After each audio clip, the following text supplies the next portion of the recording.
Habari yako? Wa vipi jomba? Na kawaida. Kumbe nyinyi ndio wajeuri nyinyi. Mnaambia msikojoe sehemu kama hizi nyinyi mnakojoa. Wasikia brother hapa Uswahilini hapo unakojoa kokote ni choo. Wewe ni kama nyumba ya mtu hiyo.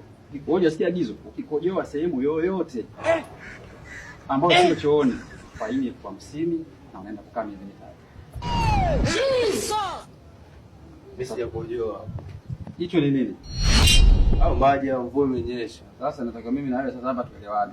Mimi hapa napiga simu naita Wagambo. Au kwa vipi tuongee? Tuongee kuhusu nini? Nyinyi ndio mnachukua rushwa nyinyi au sio nyinyi? Tuongee kuhusu nini? Maji? Mimi sina kosa. Na kosa gani mimi?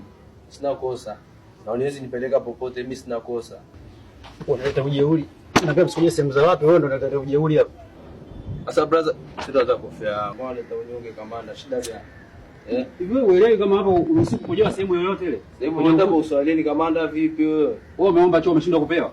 Sio ni kila mahali Uswahilini hapa kamanda. Wewe tunaondoka.